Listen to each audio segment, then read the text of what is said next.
Hey guys, I'm Jasper from HiFi Club, and if you love good sound, music and movies, you're on the right channel, because we show you the best and coolest products for audio and film freaks that are really worth their money. Bluesound has made itself a name in the HiFi scene with all kinds of different products as they deliver a genuinely good performance at an affordable price point. I think Bluesound is one of the best and most mature multi-room streaming services available on the market right now. That's why I'm really excited to get early access to the brand new generation of the Node and PowerNode.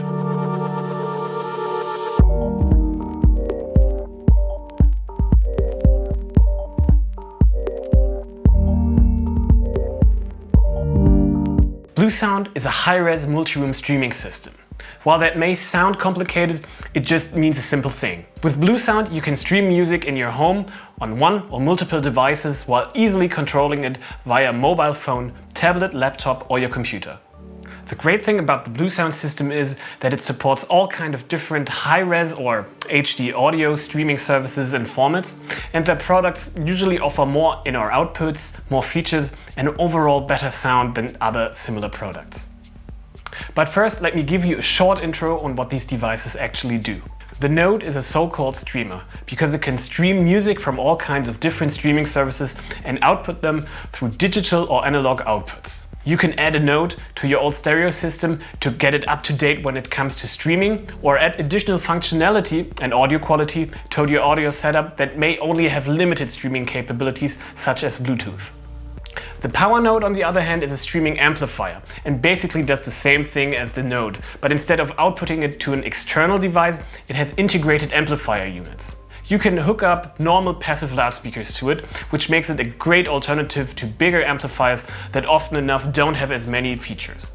Both devices, well, in fact all of the products in the Bluesound range, support lots of streaming services such as Spotify, Tidal, Deezer, Qobuz and TuneIn, as well as other features such as two-way, aptX HD Bluetooth, AirPlay 2, dual-band Wi-Fi and an Ethernet jack, USB port to play music from hard drives or USB sticks, and as previously mentioned, high-res and MQA support. So what's new with the new devices? The most obvious thing is the big touch surface on the top that replaces the smaller touch elements of the predecessor. In its new redesign, it places a generously sized volume slider in the middle, play and pause buttons on the bottom, as well as finally touch elements for 5 presets on the top. With just one push of your finger, you can start your favorite playlist or your favorite online radio station. A really neat feature the top panel also has is a proximity sensor, so the touch elements light up when you get near it. Another little change of the design is the change of the material of the case. Instead of using a soft touch surface, it now features either a white or black satin paint finish. While the redesign changed the looks quite a bit, the biggest news is under the hood. Both devices get a new brain that, although the names are now Node and PowerNode and not Node 3 or PowerNode 3, makes them the 3rd generation Bluesound products. This new processing unit that was launched with the recent Pulse Soundbar Plus and the Pulse Sub Plus is now 8 times faster as the previous generation. For the nerd, that means instead of a single 1 GHz CPU, it now sports a quad-core CPU with nearly double the speed, as well as 4 times as much and 4 times faster memory. Bluesound themselves even state that the processing unit is overspecced, but they want to be future-proof for potential new formats and features that may require this kind of horsepower. They also added a second Wi-Fi chip, so that streaming over Wi-Fi and between the devices becomes much more reliable and faster in terms of speed and latency. As a last major change in both products is that the digital analog converter is now configured as a so-called differential output DUC in both products, which significantly improves audio quality. More on this later. Let's take a look at the new PowerNode.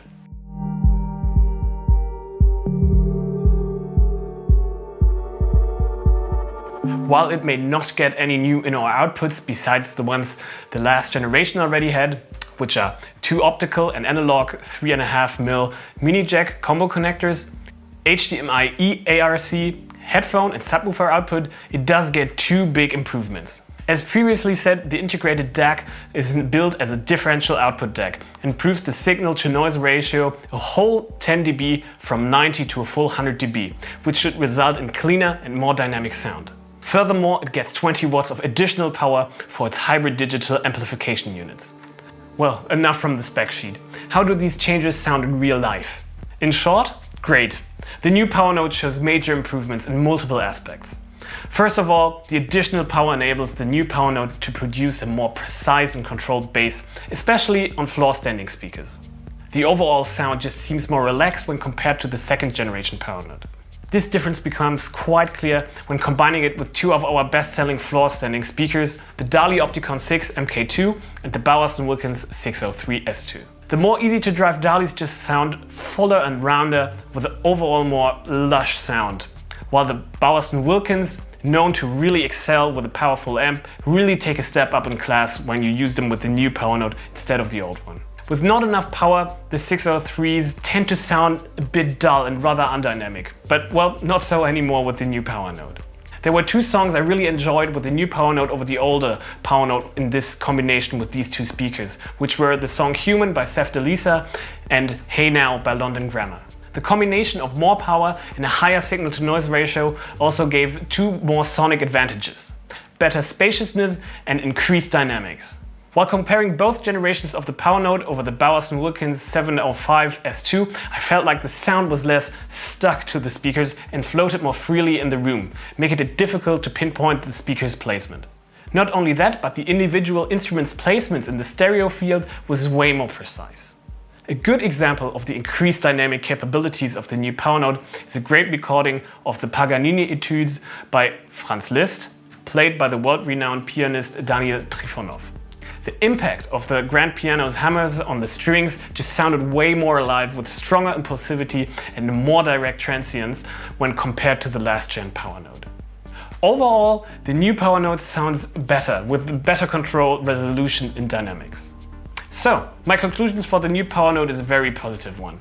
Some brands might have only changed cosmetics or added a new input and called it a day.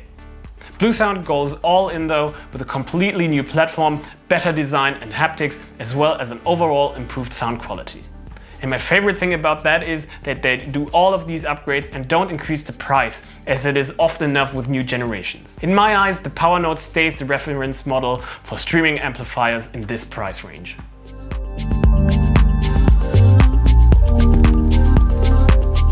So let's continue with the Note.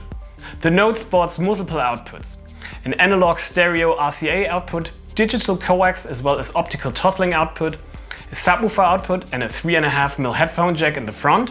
As for inputs, it has a 3.5mm combo jack input that can either be used with analog or digital inputs.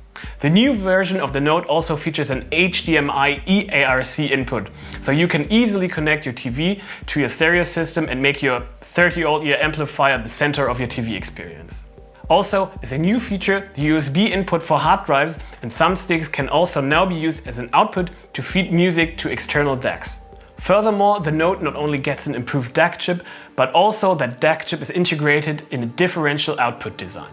This improves the signal-to-noise ratio by 3 dB and further reduces the total harmonic distortion by around 60%. These improvements are clearly audible in comparison to the last-gen Note.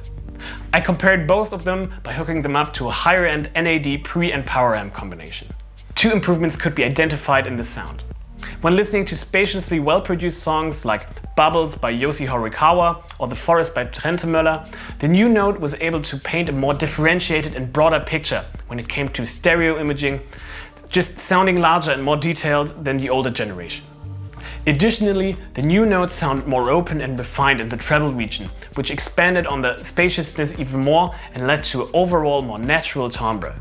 With these new features and capabilities, the Note is a serious contender to be used as a streaming preamp. The new Note is a great improvement on the old generation and stands as one of the best streamers when it comes to value, performance, function and control. So, what is the conclusion? I think the new generation of Bluesound products is a well-designed upgrade. Both products offer improved visuals and a faster brain. And while the PowerNote might not get more inputs, it gets a bigger leap in terms of performance, power and sound quality, making it a serious contender to many big integrated amps that might even be more expensive. The Note, on the other hand, does also get some sound improvements, but the HDMI eARC connection makes it a real good choice for being a streaming preamplifier with a TV connection. But as always when it comes to sound, listen to it yourself in your next HiFi Klubben store. I hope you enjoyed the video. If you have any questions or remarks, write us a comment or write us on Facebook or Instagram. My name is Jasper from HiFi Klubben. Until next time.